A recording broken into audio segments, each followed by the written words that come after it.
Innal hamdalillah nahmaduhu wa nasta'inuhu wa nastaghfiruh wa na'udzu billahi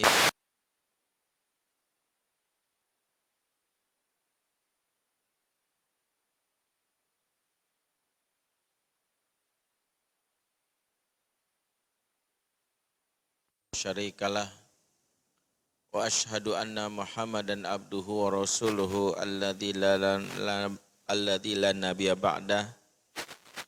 Allahumma salli wa sallim wa barik ala sayyidina Muhammadin ibni Abdillah wa ala alihi wa ashabihi wa man tabi'ahum bi ihsanin ila yaumil qiyamah amma ba'd. Faya yul ikhwah a'azakumullah jami'an. Bapak-bapak dan juga ibu-ibu, saudara-saudariku semua, ikhwan wa akhwat fillah, jamaah Masjid Darul Ma'arif yang dimuliakan Allah Subhanahu wa taala. Semoga Allah senantiasa memberkahi kita dan semoga kita bisa masuk surga bersama-sama semuanya. Amin ya rabbal alamin. Salam cinta tak bosan saya ingin sampaikan buat anak-anak kita yang hadir, buat teman-teman cilik. Ada beberapa yang tadi bahkan dari sholat zuhur berjamaah sudah hadir. Buat teman-teman remaja, di antara kebiasaan Rasulullah jika ada anak masuk dalam majelisnya, Rasul menyambut dengan sambutan marhaban ya talabal ilmi. Selamat datang wahai ananda penuntut ilmu. Jadi anak-anak itu kalau masuk masjid itu disambut ya, bukan disambit. Tidak seperti kebiasaan orang-orang yang justru membuat anak-anak tidak nyaman, Rasulullah malah membuat anak-anak diperlakukan istimewa. Di antara fungsi masjid memang begitu. Sebab masjid ini harus memberi solusi untuk masalah umat.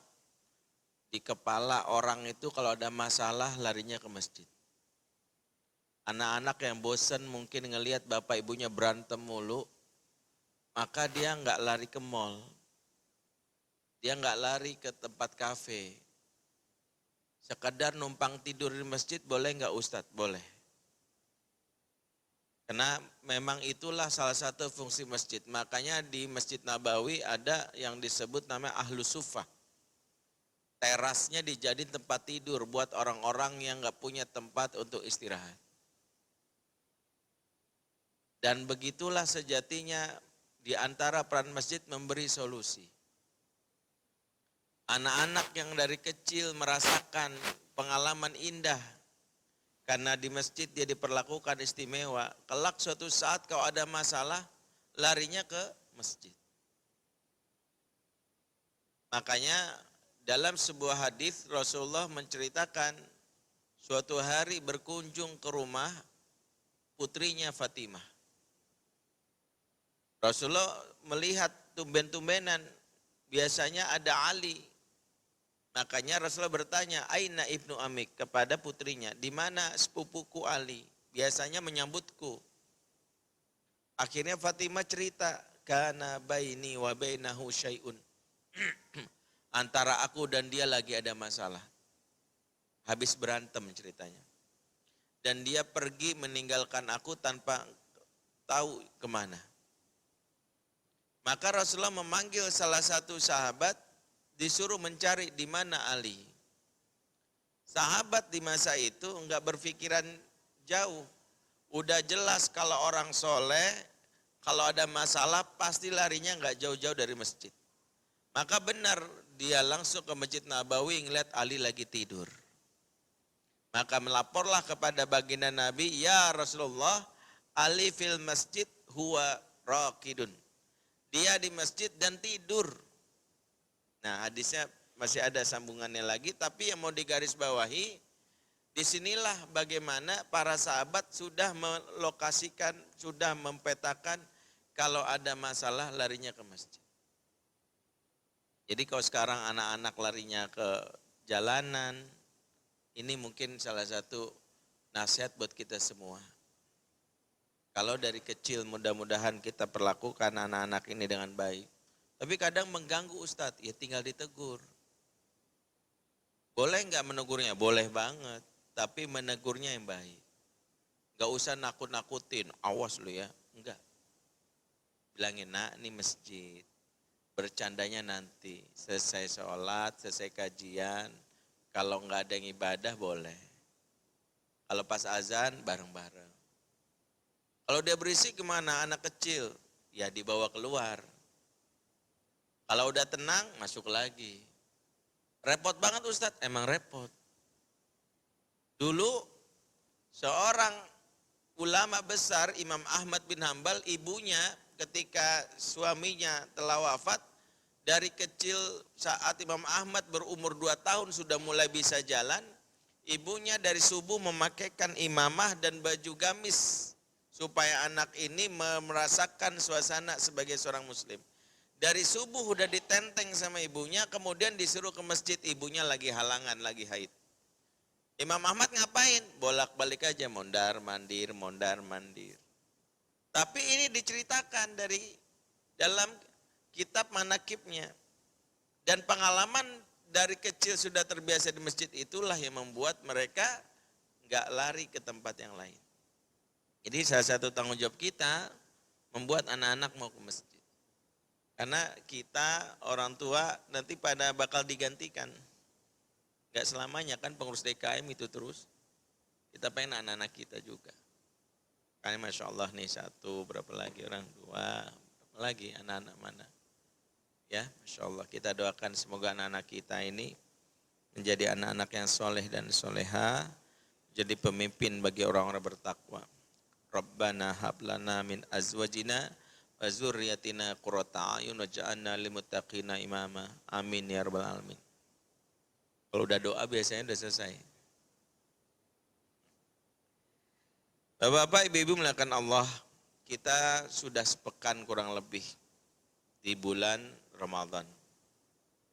Ya. Tergantung ngikutin siapa ya. Tapi yang jelas tidak ada keributan bagi kita yang sudah paham tentang fikih Ramadan. Kita menghargai perbedaan ini dan kita jadikan bulan Ramadan ini sebagai islahun nafs, perbaikan diri. Dan perbaikan diri di dalam bulan Ramadan harus kita niatkan bukan sekedar memperbaiki diri.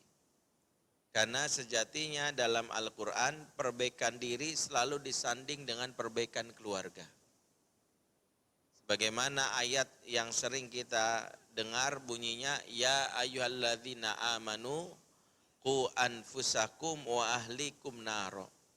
Hai orang-orang beriman, jaga dirimu dan keluargamu dari api neraka. Jadi ayat ini menggambarkan bahwa menjaga diri dan keluarga itu satu paket. Enggak bisa dipisahkan.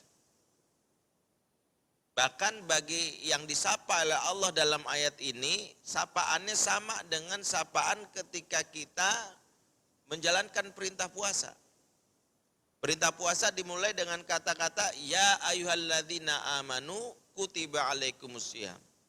Kama kutiba alal ladzina min qablikum la'allakum tattaqun. Hai orang-orang beriman.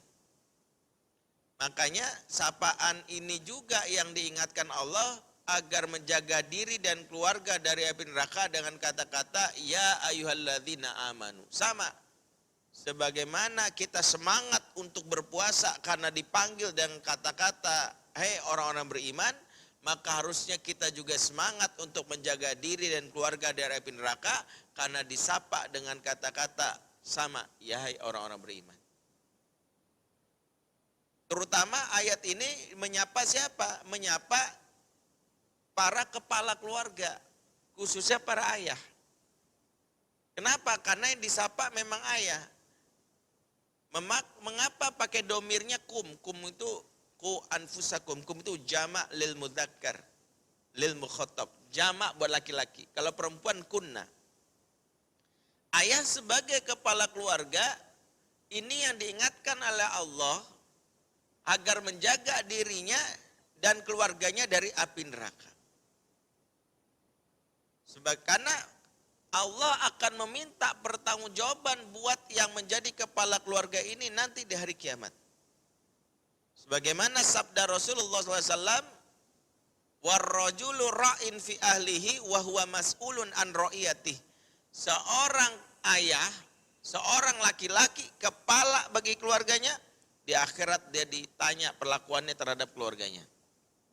Jadi kita Pak, para bapak dan calon bapak ini akan ditanya perlakuan terhadap keluarganya. Makanya nggak bisa egois, cuman mikirin, bodoh amat lah anak saya, istri saya, yang penting mas saya mah sholat saya lancar, dah baca Quran. Nggak bisa begitu. Syekh Abdul Nasilwan, banyak nanti di akhirat laki-laki yang dia sukses dihisab karena sholatnya, karena puasanya, karena sedekahnya, baca Qurannya, karena zikirnya. Tapi gelagapan pas ditanya tentang perlakuan sama keluarganya. Bingung dia. Dan itu hal yang berat. Makanya gak bisa egois. Mikirin diri sendiri. Karena kalau mikirin diri sendiri itu nanti di akhirat. Di dunia gak boleh mikirin diri sendiri. Justru akan dihisab. Kalau di akhirat, salah satu sifat manusia di akhirat memang egois. Manusia itu kalau udah di akhirat, sudah di hari kiamat memang sifatnya egois. Dan ini ceritakan oleh Allah dalam surat Abasa. Yauma yafirrul mar'u min akhihi wa ummihi wa abihi wa sahibatihi wa bani. Hari kiamat itu hari di mana manusia lari daripada saudaranya. Lari daripada ibu dan bapaknya, lari daripada istri dan anaknya. Udah gak mikirin lagi. Kenapa lari? Karena cuma mikirin keselamatan diri. Gimana caranya nih biar menyelamatkan diri agar gak kena hisab, agar masuk surga, gak kena neraka. Mikir. Sampai akhirnya udah menyadari, ya Allah iya, aku ingat waktu di dunia. Pernah difitnah sama si fulan. Dia pernah gibahin saya. Ya Allah, engkau yang maha adil. Engkau maha tahu si fulan di dunia pernah menzolimi saya, ngomongin saya, gibah, fitnah atas nama saya. Maka hari ini di mana engkau menghakimi kami, ku mohon keadilanmu ya Allah. Berikanlah pahala dia untukku, dosaku untuknya. Kayaknya ini salah satu yang akan terjadi di akhirat. Namanya tabadul ujroh, orang saking tukeran pahala. Jadi kalau di dunia kita difitnah sama orang dan kita nggak bisa ngebalesnya, di akhirat itu kita akan bisa menukar. Sabar aja. Tapi yang paling menyesakkan bukan itu. Kata Syekh Abdul Nasilwan, gak saling menggugat di akhirat itu yang paling menyesakkan bukan antar saudara, antar teman. Yang paling menyesakkan adalah antar keluarga, khususnya antara bapak sama anak. Berkata beliau bahwa kelak ada seorang bapak merasa cukup puas dengan pahala sholatnya, pahala puasanya, dengan segala ibadah lainnya, hendak berangkat ke surga, tiba-tiba ada suara yang berseru. Ya Allah, duhai Rahman, duhai Rahim, engkau Mar-Rahman, Mar-Rahim, Maha Adil. Aku tak ragukan ayahku, sholatnya luar biasa. Sebelum azan sudah di masjid. Aku tak ragukan baca Qur'annya, habis setiap hari kulihat dia membaca Qur'an. Aku tak ragukan zikirnya, sedekahnya, tahajudnya. Tapi engkau maha tahu, selagi di dunia dia tidak peduli dengan urusanku. Tidak pernah ngajak ngobrol, tidak pernah nasihatin aku, dicuekin aja setiap hari. Dibiarkan aku tidur di luar, dibiarkan aku bergaul dengan lingkungan yang buruk. Maka di hari ini ya Allah, engkau hendak menegakkan keadilanmu, kumohon. Berikanlah pahala ayahku kepada diriku dan dosa-dosaku atas kelalaiannya berikan untuknya. Jadi ditukar. Nyesek enggak? Gak enak. Makanya salah satu yang paling berat itu Pak, kalau Allah menghisap karena kita cuek sama pengasuhan anak. Makanya di antara kewajiban kita sebagai seorang ayah nggak boleh cuek. Karena sekarang banyak fenomena anak-anak yang tidak mendapatkan hak dari orang tuanya. Dan ketika dia dewasa bandel, ujuk-ujuk bapaknya bilang, bandel banget sih kamu. Susah dibilangin. Padahal anak ujuk-ujuk bandel ini itu ada sebab musababnya dan jangan sampai sebabnya karena kita. Saya akan ceritakan sebuah kisah yang mungkin udah pernah dengar. Dan mudah-mudahan kisah ini menjadi pelajaran buat kita para orang tua. Jadi ini kajian ini tentang orang tua. Jadi yang hari ini sebagai anak jangan salah paham. Jangan sampai gara-gara kajian ini bener bapak gue dulu jahat tuh. Enggak. Jangan sampai nyala-nyalain bapak. Enggak. Justru di situ ada dosa juga. Hari ini kita bahas yang buat orang tua mengevaluasi diri. Dijelaskan dalam kitab Tarbiyatul Aulad fil Islam, juga di dalam kitab Tafsir Al-Qurtubi. Disebutkan, Ja'a rajulun ila Amiril Mukminin Umar ibn al-Khattab radhiyallahu anhu. Datang seorang laki-laki, seorang bapak kepada Umar bin Khattab. Umar ini seorang pemimpin yang menerima curhatan semua rakyatnya. Yashku ilahi uquqa ibnahu. Dia datang mengadukan tentang kenakalan anaknya. Jadi anak ini bandel banget. Diprotes sama bapaknya, ini anak saya bandel banget Umar. Nih tolong kasih pelajaran. Susah saya nasihatin. Wa nabahu ala uquqahu li abihi. Kemudian Umar pun memarahi anak tersebut. Kamu tuh bandel banget ya. Faqala al-ibnu, maka anak itu pun protes. Ya Amirul Mukminin, ya, alaisa lil waladi hukukun ala abihi. Adakah hak anak sama bapaknya? Ya dia cuma nanya, anak ada nggak sama haknya sama bapaknya? Kan bapak pasti ada hak sama anaknya, tapi hak anak ada nggak? Kata Umar apa? Qal bala, ada. Fama hiya ya Amirul Mukminin, apa saja hak anak sama bapaknya? Maka dijawab,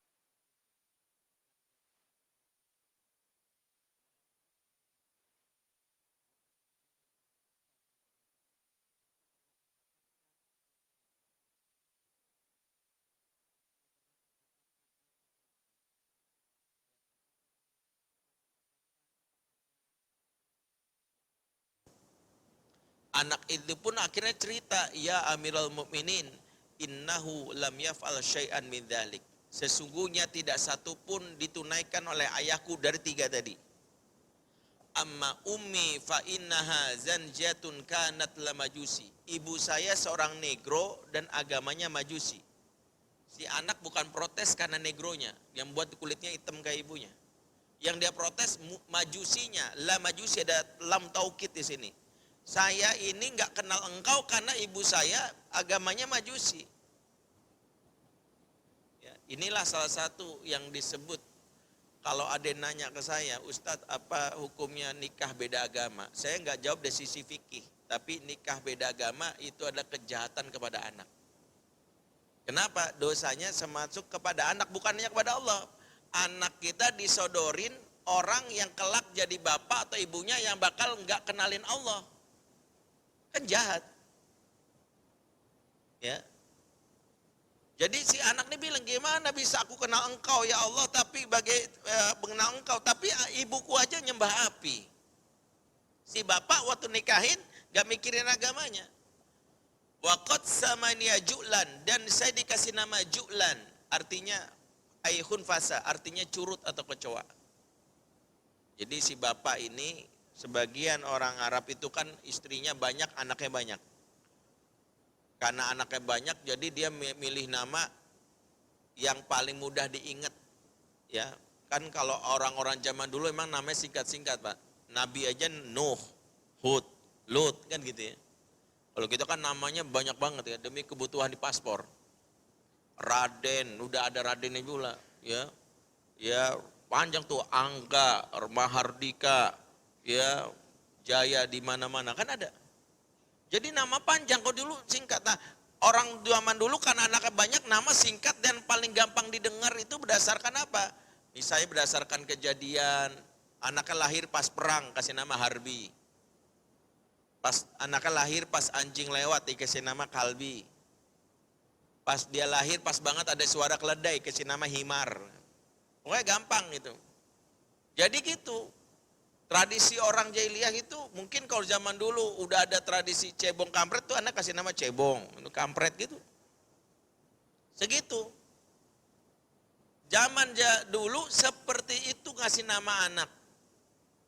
Makanya jangan sampai kita ngasih nama anak, ngasih nama yang buruk, apalagi artinya buruk. Saya ngasih nama bahasa Arab, bukan bahasa Arabnya, maknanya. Hati-hati, karena saya pernah misalnya mengingatkan ada orang ngasih nama anaknya Zani. Zani itu pezina laki-laki. Kalau perempuan Zaniyah, pezina perempuan. Ya. Jadi hati-hati ya, kalau dia bilang saya bukan dari bahasa Arab ya udah nggak apa-apa. Yang penting kalau dia niatnya dari bahasa Arab berarti kan maknanya buruk.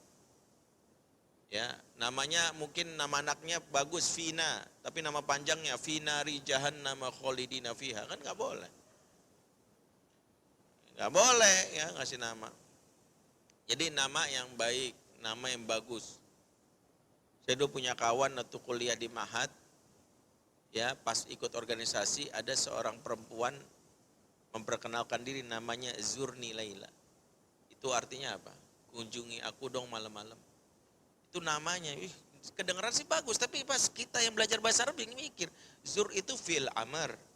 Ini itu domir mutakallim, kunjungi aku. Laila lagi malam-malam.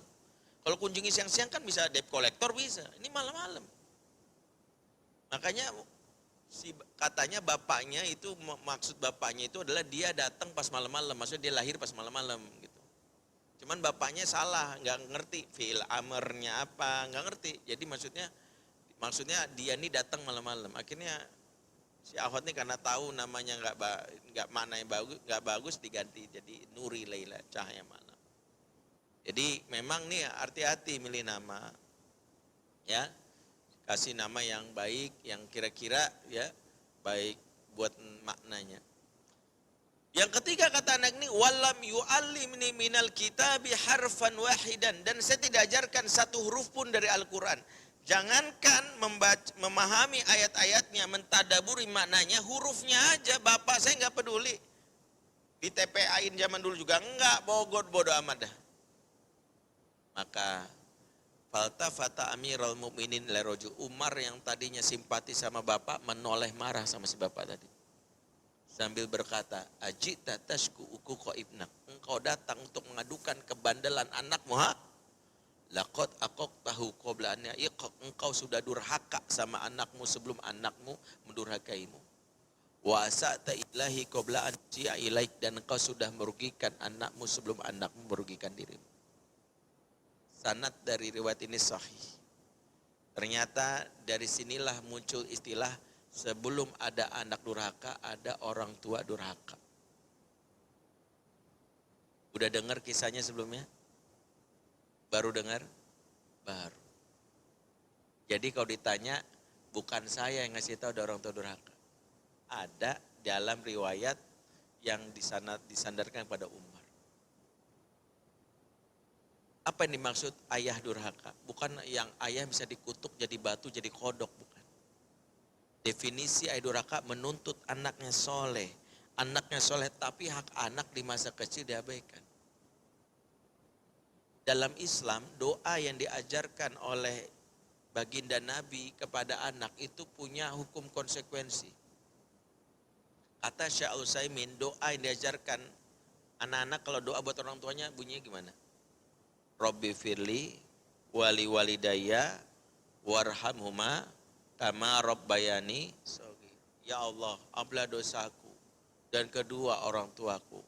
Sayangilah mereka karena mereka mengasuhku di waktu kecil. Kata Syekh Al-Utsaimin, doa ini punya hukum konsekuensi dan menunjukkan keadilan Islam. Sebagaimana engkau berharap didoakan oleh anakmu dengan doa Rabbi fili wali walidayya, maka penuhilah hak anak di ujung doa tadi, warhamhuma kama rabbayani shaghir. Jangan sampai anak ini kalau punya perasaan jengkel udah gede dan dia digoda oleh temannya, oleh setan, akhirnya dia berpeluang durhaka. Ya, karena merasa perasaan waktu kecil bukan mamah deh, bukan papa, akhirnya doanya diganti. Mungkin karena yang ngasuh misalnya pembantu diganti Robbi fili wali khodimati warhamha kama rabbatni shaghira. Ya Allah, ampunilah dosaku dan dosa pembantuku. Sayangilah mbok karena mbok yang mengasuhku di waktu kecil. Karena yang ngasuhnya neneknya diganti Robbi fili wali jiddati warhamha kama rabbatni shaghira. Ya Allah, ampunilah dosaku dan dosa nenekku. Sayangilah nenek karena nenek mengasuhku di waktu Makanya ini salah satu yang jadi nasihat buat kita, jangan sampai doa ini malah membuat anak mikir, perasaan waktu kecil bukan mama deh. Waktu kecil bukan papa deh. Ini pengingat. Tapi lagi-lagi nasihat ini kita refleksikan sebagai orang tua. Kalau yang hadir di sini sebagai anak jangan menjadikan dalil. Berarti bapak gue ngaco nih. Mak gue jangan. Karena bab anak biru walidain sama orang tua juga ada pembahasan khusus, diantaranya anak apapun perlakuan orang tuanya wajib berbuat baik. Karena dalam Islam biru walidain itu bukan karena balas jasa. Bukan karena gini, bapak baik, aku baik. Bapak jahat, kenapa aku baik? Bukan. Dalam Islam, kenapa kita biru walidain? Wa qadha rabbuka alla ta'budu illa iyyahu wa bil walidaini ihsana. Tuhanmu telah mewajibkan agar jangan menyembah kecuali Dia semata dan berbuat baik kepada kedua orang tua. Jadi dasar berbuat baik sama orang tua apa? Bapak baik, aku baik. Bapak jahat, aku akan tetap baik. Lah kok begitu? Ini perintah Tuhan. Ini perintah Allah. Jadi kalau ada yang di sini hadir sebagai anak-anak, maka posisikan kalau orang tua kita punya salah, tetap berbuat baik. Tapi bagi yang hadir sebagai orang tua, hati-hati. Jangan sampai di akhirat ditanya oleh Allah, engkau melakukan apa selagi dunia untuk anak. Karena ini yang paling berat bagi kita. Terutama kalau kita dianugerahai oleh Allah, anak yang memang harus dipersiapkan. Salah satunya Allah berfirman, tanggung jawab orang tua itu di dalam surat An-Nisa 9. Wal yakhshal ladzina law taraku min khalfihim dzurriyyatan di'afan khafu 'alaihim falyattaqullaha wal yaqulu qawlan sadida. Hendaklah takut kepada Allah orang-orang yang meninggalkan di belakang mereka anak-anak yang lemah. Apa kata Allah? Hendaklah takut. Kita ini wajib takut, wajib waspada jika meninggalkan di belakang kita anak-anak yang lemah. Zurriyatan di'afan. Allah mengingatkan jangan sampai selepas tiada kita punya PR meninggalkan anak-anak yang lemah. Apa yang dimaksud anak-anak yang lemah di sini? Bukan anak yang disuruh lari 3 putaran pingsan. Bukan anak yang disuruh ngangkat barbel 50 kilo nggak sanggup, bukan. Karena lemah dalam ayat ini bukan lemah fisik. Karena Quran kalau tentang lemah fisik tidak pakai kata du'afan, dia kata dhafun, tidak. Quran kalau tentang lemah fisik pakai kata wahnun.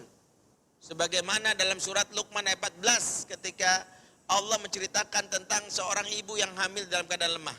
Wa wassaynal insana biwalidayhi hamalathu ummuhu wahnan ala wahni wa fisaluhu. Kami wasiatkan kepada manusia berbuat baik kepada kedua orang tuanya, ibunya dalam keadaan lemah disebut wahnan ala wahnin. Jadi yang dimaksud dalam ayat An-Nisa itu bukan lemah fisik. Apa yang dimaksud lemah di sini? Ada 3 kategori. 1, ad-dha'fu 'alal masyaqqah kata para ulama. Anak yang lemah, anak yang tidak mampu menghadapi ujian kesulitan. Apa maksudnya? Anak yang gampang kabur dari masalah, gampang putus asa, gampang stres, kalau ada masalah menghindar. Sekarang lagi ngetren Pak, mungkin bapak-bapak yang jarang update di sosmed belum tahu. Sekarang lagi muncul istilah generasi stroberi. Ada yang pernah dengar? Generasi stroberi ini istilah buat anak zaman now. Stroberi itu kan kelihatan ranu mengkilat tapi sekali senggol jatuh. Ya, buah yang lain kayak kelapa terus diputer-puter narik. Kalau mangga disengget gitu ya. Tapi kalau stroberi senggol jatuh. Apa maksudnya? Banyak anak-anak zaman now yang belum apa-apa udah ngerasa stres. Sempat viral seorang anak yang dia posting gara-gara kuliah, dia langsung bilang gara-gara kuliah mental health gue terganggu nih. Gue kayak butuh healing. Gara-gara kuliah hidup gue gak nyaman, gue stres gitu. Ini salah satu problem. Anak-anak yang mengalami kondisi ini sangat rentan. Bahkan ada yang menyebutnya bukan lagi generasi stroberi, namanya generasi duren. Enggak tahu nih kenapa Psikolog nyebutnya nama buah-buahan nih. Lagi lapar kayaknya bulan Ramadan. Kenapa disebut generasi duren? Generasi duren itu diibaratkan, duren itu keras luarnya, tajam. Tapi begitu dibelek, bagian dagingnya dipencet, lembek. Anak-anak sekarang katanya keras aja kelihatannya, kelihatan kalau di sosial media sangar, banyak bacotnya. Tapi begitu didatengin, ciut. Nyalinya nggak ada. Kayak gitu. Ya, makanya ini yang disebut kelihatan aja tampang kayak tentara, ya, tapi hati mah Cinderella katanya. Otot six pack, jiwa ngondek. Yang banyak yang kayak gini, ada masalah bunuh diri. Hanya karena putus cinta langsung bilang, aku gak bisa hidup tanpa kamu. Banyak yang model kayak gini. Dan ini salah satu yang sekarang mengkhawatirkan. Bahkan di dunia ini sekarang lagi muncul gelombang itu, terutama generasi disebut post milenial, generasi digital. Di Jepang itu ada gerakan namanya hikikomori. Gerakan yang dipelopori beberapa anak yang nggak mau lagi berinteraksi di dunia nyata. Kapok dia, nggak siap berkompetisi. Makanya mengasingkan diri, modalnya adalah cukup handphone sama wifi, mengasingkan diri dalam kamar sambil nunggu datangnya ajal. Jadi nggak perlu lagi berinteraksi sosial. Makanya katanya dengan adanya metaverse sekarang ini, anak-anak terselamatkan, khusus anak-anak yang memang nggak siap berkompetisi. Ya mereka tiap hari, ya gimana cara dapat duitnya jadi gamer? Gimana cara misalnya mereka lapar makan, tinggal pesan delivery online datang. Bahkan maaf nggak perlu nikah. Fasilitas yang berhubungan dengan syahwatnya difasilitasi bahkan di dunia metaverse. Itu terjadi di Jepang dan sekarang populasi pengikut hikikomori sudah 1 juta orang. Bukan tidak mungkin di Indonesia banyak yang kayak gini. Anak-anak yang seperti itu. Dan ternyata memang apa menyebabkan mereka seperti itu? Karena mereka dari kecil sudah terbiasa hidup dengan handphone yang melatih mereka untuk selalu flight. Kabur. Kalau ada masalah kan gini ya, handphone ini kata para ahli, membuat anak-anak itu mau tidak mau menjadi raja. Terutama karena di handphone mereka punya sosmed yang membuat mereka merasa bisa menentukan nasib orang. Karena di handphone ini ada tombol yang bisa menentukan nasib orang. Nama tombolnya apa? Block, unfriend, left group, unfollow, rating 1. Contoh, punya teman di FB postingannya nyebelin. Akhirnya unfriend. Masuk grup WA. Grup WA ini isinya apa sih sampah? Langsung left. Ya kan? Kemudian misalnya dia posting sesuatu, ada yang komen nyinyir, langsung diblok. Ya, dia mesen barang dari toko online. Toko online-nya barangnya nggak jelek, rating 1. Mesen makanan dari Gojek, Gojeknya lambat, rating 1. Dia merasa gua bisa menentukan nasib orang. Kalau nggak suka tinggal left, nggak suka rating 1, nggak suka kabur. Perilaku inilah yang akhirnya muncul di sebagian anak-anak generasi digital. Makanya jangan heran banyak pengaduan, beberapa psikolog menceritakan banyak orang tua yang menceritakan anaknya itu baru sekolah minta pindah. Saya sebulan yang lalu ada seorang ustadz di sebuah pesantren telepon saya mengatasi salah satu santrinya yang diamanahkan oleh orang tuanya untuk dititip di situ. Di antaranya adalah santrinya ini baru masuk SMP tapi sudah pindah sekolah 15 kali.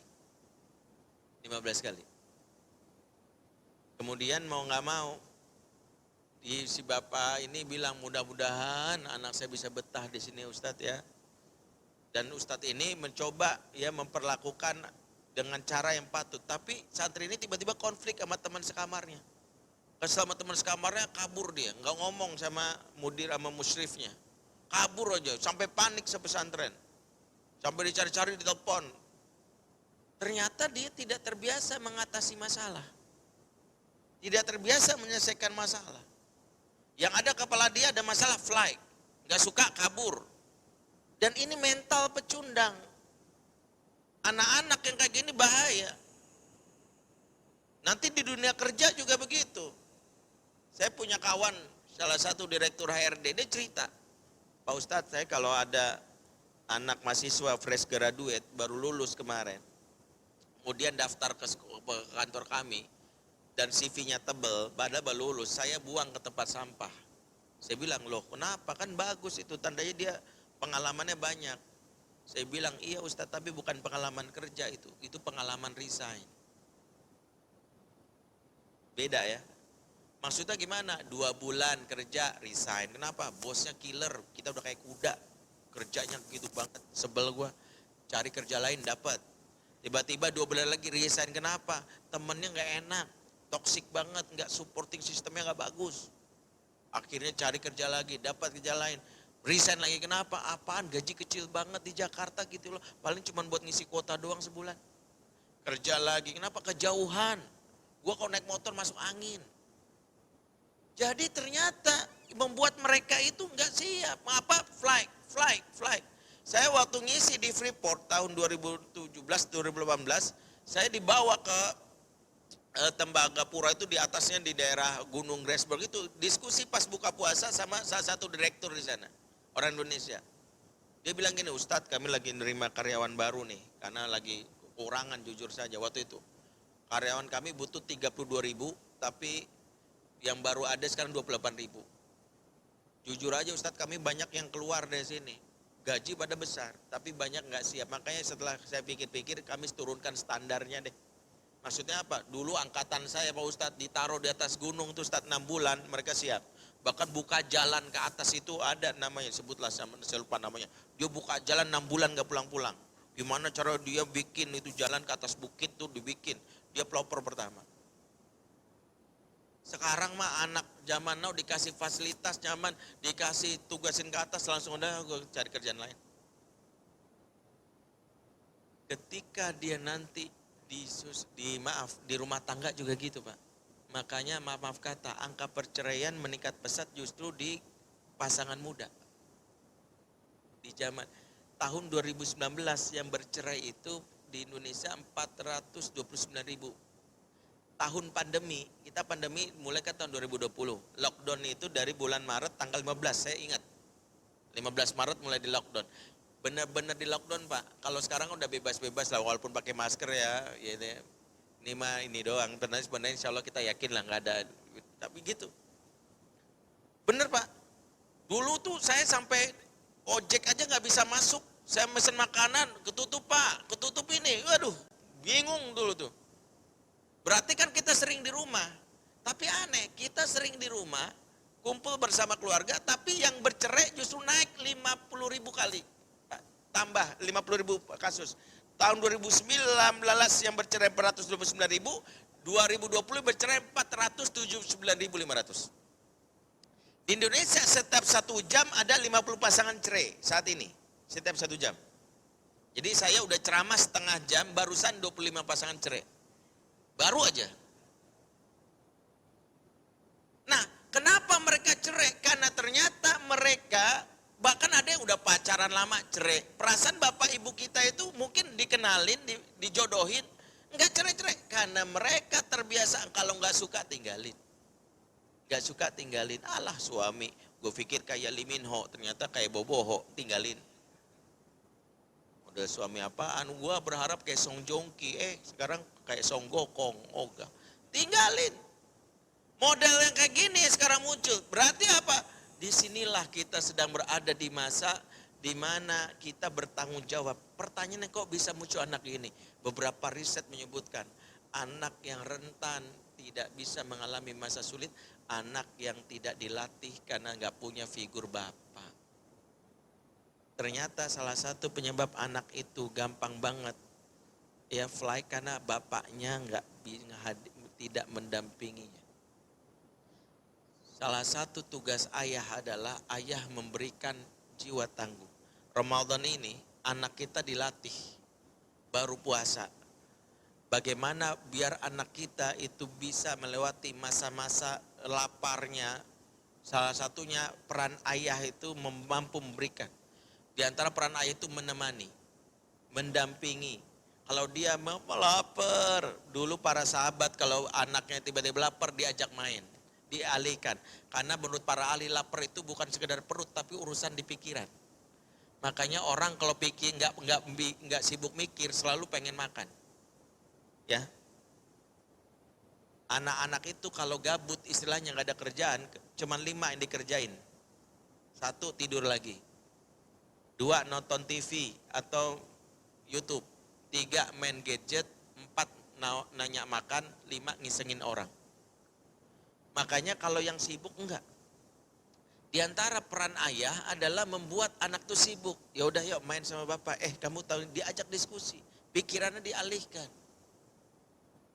Makanya saya termasuk yang mengaku ini ada salah sama anak. Anak saya 5, yang pertama sampai ke-4 puasanya alhamdulillah. Dari mulai yang pertama udah kuliah di Mesir, kemarin baru pulang. Yang nomor 4 sudah sukses, yang 5 nih yang bungsu, umurnya 6 tahun, baru mulai puasa tahun ini. Udah semangat bilang nih. Udah semangat puasa enak, ya ikut sahur siap. Sampai jam berapa? Sampai zuhur enggak apa-apa. Abi bantu ya. Sahur dia semangat. Begitu dia menjalani puasa hari pertama, qadarullah saya baru ingat saya ada jadwal ngisi kajian dari pertama. Wah, saya ada jadwal kajian lagi, saya ngisi kajian. Istri saya qadarullah ada keperluan keluarga, harus keluar juga. Anak kayak tinggal sama neneknya. Begitu saya pulang sebelum zuhur jam 11 tiba-tiba neneknya bilang, "Itu tadi udah makan." "Hah, kok udah makan?" Ya dia bilang lapar. Lapar nih, ya udah nggak tega kasih aja deh. Emang kalau ibu-ibu nggak tegaan? Ibu-ibu gitu nggak tegaan ya, daripada nanti pingsan gitu ya. Padahal nggak bakal gitu juga. Nah tugas bapak itu, saya nggak mau salahin ibu saya, nggak mau salahin neneknya si anak ini nggak. Saya sadari saya yang salah, harusnya itu didampingi. Sebagian besar anak-anak itu tidak bisa siap melewati masa-masa susah. Di antaranya adalah karena tidak didampingi sejak awal bapaknya. Bapak jarang terlibat melakukan pendampingan. Di antara contoh baginda Nabi SAW, lelaki terbaik yang Allah ciptakan, walaupun ayahnya wafat, tetapi keayahannya tidak hilang.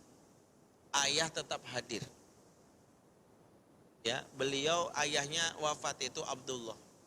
Tapi supaya beliau mendapatkan figur ayah, beliau diasuh sama ayah pengganti. Siapa ayah penggantinya?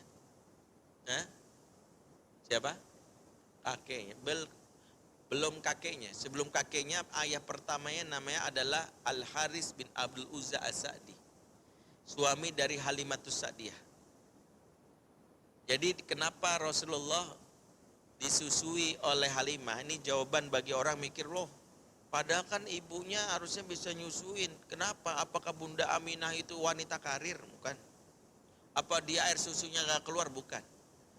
Ada 2 sebab kenapa seorang Aminah tidak menyusui. Yang pertama, pada saat seorang ibu menyusui anak, sebenarnya bukan transfer ASI saja, tapi transfer emosi. Bunda Aminah pada saat menyusui baginda Nabi, dalam keadaan emosinya terguncang karena kehilangan suaminya. Karena itu seorang anak diselamatkan supaya tidak mendapatkan emosi negatif dari ibunya.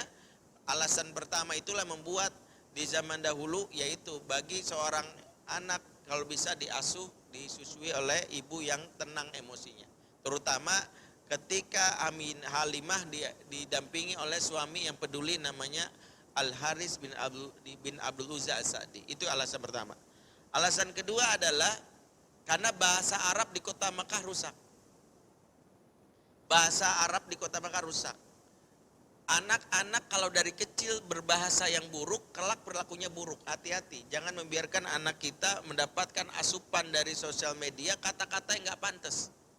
Baginda Nabi dari kecil itu disterilkan, dibawa ke kampung di daerah Bani Sa'ad supaya bahasanya itu bahasa yang fasih. Makanya Rasulullah paling fasih mengucapkan huruf dot. Dot itu tidak ada satupun yang sefasih Rasulullah. Bahasa Arab itu disebut lughatul dot, bahasa dot. Artinya apa? Tidak ada satupun huruf yang ada di dunia ini kecuali hanya huruf dot yang ada dalam bahasa Arab. Di dunia ini nggak ada huruf dot. Karena dia harus menempelkan bibir, ya, pinggir lidah ke bibir sini atau di sebelah sini. Berat, susah. Rasulullah bisa, fasih sekali Rasulullah. Dan itulah salah satunya yang dimiliki. Karena kalau anak-anak kita dari kecil bahasanya rusak, perilakunya rusak.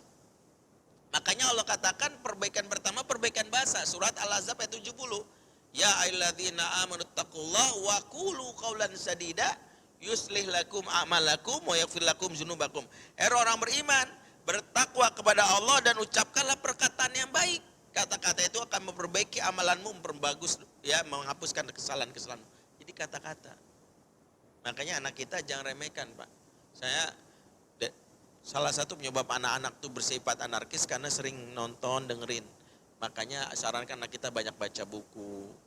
Kalau mau nonton mungkin saran saya mendingan film-film jadul. Film jadul tuh bahasa tuh masih sopan, Pak. Penjahat zaman dulu tuh bahasanya masih ejaan yang disempurnakan. Ya, kalau berantem sama jagoan gitu, "Hei Bung, hendak kemana dirimu? Sungguh engkau terlalu. Dasar engkau pecundang." Kan begitu, masih bagus. Kalau sekarang jagoan bahasanya apa? "Gua gibeng lo.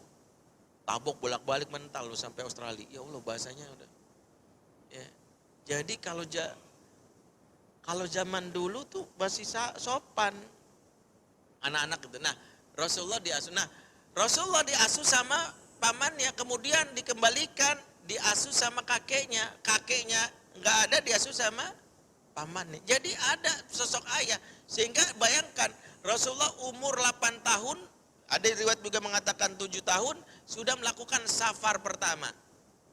Safarnya nggak tanggung-tanggung, Pak. Bukan daerah Pondok Kelapa ke daerah Kalimalang Bekasi atau ke Bekasi, enggak. Safarnya Rasulullah itu dari Mekah ke daerah Syam. Jaraknya kurang lebih 1.300 km. Kalau dihitung itu kurang lebih Jakarta Pekanbaru atau Jakarta Bukit Tinggi lah. Rasulullah dulu berjalan kaki 8 tahun, pakai kendaraan, dulu belum ada pesawat, kendaraan pun onta. Dari umur berapa? Umur 8 tahun bersama pamannya. Dan itu cara pamannya melatih ketangguhan. Makanya tidak mungkin melatih anak kita tangguh kalau nggak diajak jalan-jalan. Bener. Anak laki-laki kita nih kalau dirumahin terus, otot kelaki-lakiannya hilang.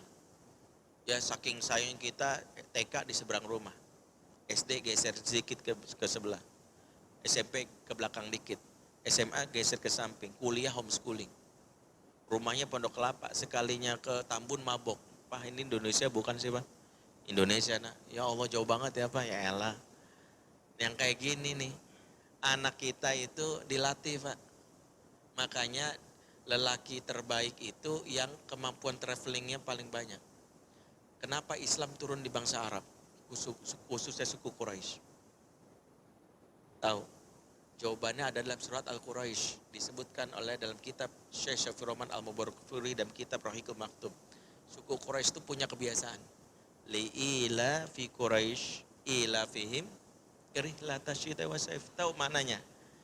Disebabkan kebiasaan. Ilaf itu dari kata alfun. Alfun itu 1000. Ilaf itu sesuatu yang jadi ribuan kali. Artinya sudah jadi tradisi turun-temurun.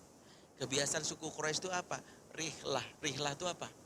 Jalan-jalan. Kapan mereka jalan-jalan? Gak kenal musim. Musim dingin jalan, musim panas jalan. Yang penting jalan-jalan. Apa hubungannya Islam turun di sebuah suku yang suka jalan-jalan dibandingkan suku yang lain? Tersebab Islam turun di sebuah suku yang suka jalan-jalan, Islam sampai ke penjuru dunia hanya dalam waktu 23 tahun. Kebayang gak kalau Islam turun di sebuah suku yang laki-lakinya betah di rumah, cuman gandalin bisnis online, jualan Tupperware, Oriflame, pasang Instagram, cek IG aku ya sis. Bahaya banget. Makanya laki-laki memang dilatihnya dengan jalan-jalan. Anak kita kalau mau otot ke laki-lakinya tumbuh, latih traveling.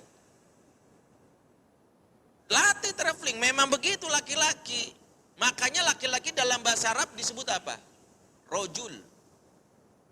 Jamaknya apa? Rijal. Tahu nggak rojul dari kata apa? Rojul itu dalam bahasa Arab dikata rijlun. Jim dan rijlun artinya apa? Laki-laki disebut rojulun. Kalau rijlun, kaki. Yadun, rijlun. Belajar bahasa Arab kan? Yadun tangan, kalau kaki, rijlun. Itu sama dengan rojulun. Kenapa laki-laki disebut kaki? Satu, karena laki-laki harus menahan beban. Makanya punya anak laki-laki harus siap nahan beban. Kaki itu kan fungsinya nahan beban, bobot yang seberat apapun kalau kakinya kuat insya Allah bisa. Makanya dalam bela diri yang disengkat apa? Kaki. Kalau kuda-kuda nggak kuat jatuh, hajar gitu. Makanya kaki itu, laki-laki sebut kaki, salah satunya harus bisa menahan beban. Yang kedua sebut kaki karena bergerak. Makanya otaknya laki-laki dilebihkan oleh Allah dibandingkan perempuan. Itulah kenapa nggak mungkin ayat Allah berkebalikan dengan fitrahnya. Laki-laki punya kecerdasan spasial yang lebih tinggi daripada perempuan. Kalau perempuan perintah Allah apa? Waqorna fi buyutikunna. Staylah kamu di rumahmu. Itu ke perempuan. Karena memang kelemahan perempuan itu kecerdasan spasial. Tahu kecerdasan spasial, Pak? Perempuan itu nggak bisa mengenal tata ruang. Perempuan itu, Pak, bawa mobil kalau pakai Google Maps saja masih nyasar, Pak. 100 meter belok kiri, beloknya ke Alfamidi. Tetap ya elah. Tetap gitu. Dulu sebelum ada Google Maps ya bolak-balik dari Pondok Kelapa ke Blok M 5 kali masih nyasar. Beda sama laki-laki. Laki-laki itu di kepalanya udah jelas peta arah sini, arah sini, arah sini. Seperti itu. Taib ya, waktu yang membatasi kita, tapi itulah satu, saya nggak bahas cuma satu. Anak yang lemah, anak yang tidak mampu melalui ujian kesulitan, jangan sampai anak kita seperti ini. Makanya butuh seorang ayah. Yang kedua, disebut anak lemah, tidak mampu menghadapi ujian syahwat, gampang tergoda, nggak bisa mengendalikan diri. Nah, bulan Ramadan ini, anak kita itu, latihan Ramadan itu yang paling berat ujian syahwat itu bukan pada saat siang hari. Justru banyak ngejebol saat berbuka. Kenapa? Banyak orang berbuka justru tidak mampu menahan diri. Banyak yang menu bukanya dijamak tapi nggak dikosor. Tahu? Dikumpulin semua makanan. Justru disitulah dia jebol. Yang membuat dia akhirnya malas, kelebihan glukosa. Makanya kenapa kalau berbuka sunnahnya nggak boleh semua dimakan. Cukup air minum, gula ya, kurma sama gorengan tuh oke lah. Rasulullah dulu nggak ada gorengan. Ya makanya Rasulullah mungkin ya minyak nggak mengaruh dulu. Tapi kayak gitu. Kalau kita semua dimakan, ini udah wah, ada kelapa, ada es buah semua, perut kembung, ini nggak boleh. Dan akhirnya ntar sholatnya jadi masalah. Seorang ayah harus melatih anak itu untuk makannya.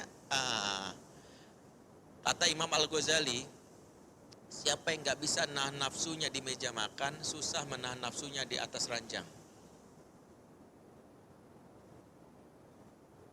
Makanya kalau pengen tahu orang tuh buas dalam urusan syahwat, lihat pas di meja makan. Kalau di depan meja, gitu, wah, itu bahaya tuh. Makanya hati-hati ya. Yang ketiga disebut anak yang lemah menghadapi ujian kemarahan, gampang marah, tersinggung, senggol, bacok, gak suka, tabok. Dan itu salah satu ciri anak lemah. Bukannya hebat, kata Rasul, laisa syadid bisura'ah. Orang yang kuat itu bukan yang mampu memenangkan pertarungan. Orang yang kuat adalah yang bisa mengendalikan dirinya. Walakin syadid man yamliku nafsahu indal ghadab, yang bisa menguasai dirinya saat marah. Jadi kalau orang gampang marah itu lemah. Taib ya, mudah-mudahan ini bermanfaat buat kita semua. Jika ada yang kurang kami mohon maaf. Ada yang ingin dipertanyakan silakan. Jika ini nanya silakan. Ada? Baik. Karena waktu membatasi, mudah-mudahan waktu kita sambung. Aku lupa lihaza fastaghfirullah walakum. Oh ya, lupa di luar ada buku yang kami tulis spesial buat ayah di bulan Ramadan agar ayah nggak masuk neraka. Kurang lebih pembahasannya adalah bagaimana para ayah menyadari tanggung jawabnya khususnya di bulan Ramadan agar bisa menyuksikan perannya. Karena di negeri ini Pak, nih saya mungkin jadi teringat. Kenapa saya sampaikan materinya tentang ayah mulu. Karena saya capek Pak nanganin kasus-kasus. Karena saya ini basicnya konselor anak Pak. Termasuk yang saya bikin agak pusing itu ketika sekarang banyak kasus LGBT. Bencong di mana-mana. Pengalaman saya ngatasin anak-anak yang katakanlah lelaki bertulang lunak, ya lelaki presto itu. Ya kan sebutnya lelaki bertulang. Itu ternyata saya tanya gara-gara nggak punya figur ayah di masa kecil. Lelaki yang jadi gay itu saya tanya. Saya dulu punya pengajian khusus kaum gay Pak. 8 orang. Tapi pengajiannya saya bubarin cuma 3 kali doang. Kenapa saya bubarin? Ternyata setelah saya pikir mereka malah makin ngaji, malah makin akrab, makin jatuh cinta, kan bahaya. Akhirnya saya bubarin, ya daripada yang terima masalah kan makin, waduh. Saya bilang yang mau serius ngaji datang ke saya. Ternyata apa? Mereka malah 4 orang ngeblok saya, nggak mau. 4 orang lagi masih intens tuh komunikasi kalau datang kajian gitu. Di antara binaan saya itu ada punya Gedar, Pak. Gedar itu G radar. Jadi dia ngelihat orang tuh langsung Ustadz itu G, dan selama ini nggak pernah meleset. Valid. Dia itu hanya seorang office boy di perusahaan energi di daerah Sudirman. Jadi dia itu, saya pernah ada seorang G dari Sukabumi WA saya mau minta konsultasi. Saya waktu itu masih ngajar di Akal Islam Center tempat Ustadz Bakti Nasir di daerah Tebet. Saya bilang datang kamu naik stasiun dari Bogor ke stasiun Tebet, nanti jalan kaki aja 500 meter. Nah saya ngajak binaan saya yang G.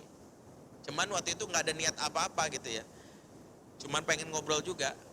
Ternyata pas azan zuhur berkumandang kami sholat. Saya nggak tahu kalau yang G yang dari Sukabumi udah datang. Ya sholat kita sederet, nggak tahu kalau dia. Saya kan belum pernah ketemu sama sekali sholat. Begitu sholat salam gitu, assalamualaikum warahmatullahi wabarakatuh. Tiba-tiba binaan saya sebelah gini, Ustadz, 5 orang sebelah Ustadz G. Saya lihat itu yang dimaksud, valid banget. Dia nggak pernah meleset. Dia pernah diminta oleh bosnya seorang HRD kalau ada karyawan baru lagi diwawancarain, dia sengaja datang ngasih minuman atau kopi gitu ke bosnya. Setelah itu dia keluar sebentar. Setelah wawancara selesai dia dipanggil lagi. Tadi barusan yang saya wawancari G bukan? G Pak, langsung dicoret. Bayangkan dia cuma office boy jadi konsultan HRD. Apa perlu saya bawa orangnya kemari ngecek satu-satu? Langsung panik, oh jangan gitu ya. Waduh ketahuan saya gitu ya. Saking dia bisa tahu Pak gitu. Saya bilang dahsyat, saya waduh. Saya kalau ingat itu saya ngeri Pak, karena saya dibawa ke pusat-pusat G, ngeri. Kenapa kamu jadi G? Ini bukan riset ya, kalau riset kan banyak, ini cuma 8. 100% menjawab nggak punya figur ayah di masa kecil. Jadi Pak, ini iseng-iseng. Kalau tetangga kita ada yang gayanya kemayu, kita ini kayak cewek, gak usah dimarahin. Ajak ngobrol gini aja. Emang hubungan lo sama bapak lo gimana sih? Tanya aja tentang bapaknya. Makanya saya selalu ingatkan hati-hati kita ini, apalagi saya mengingatkan para ustadz termasuk diri saya. Jangan berkuar-kuar di depan mimbar anti LGBT, anti LGBT tanpa sadar bertenak bencong di rumah sendiri. Karena nggak peduli sama anak. Makanya anak laki-laki kita deketin sama bapaknya, biar laki-lakinya bener kayak bapaknya gitu. Nah di luar ada bukunya, kalau mau dibaca silakan, mudah-mudahan bermanfaat. Aku qouli hadza fastaghfirullakum subhanakallahumma bihamdik asyhadu an la ilaha illa anta astaghfiruka wa atubu ilaik. Wassalamualaikum warahmatullahi wabarakatuh.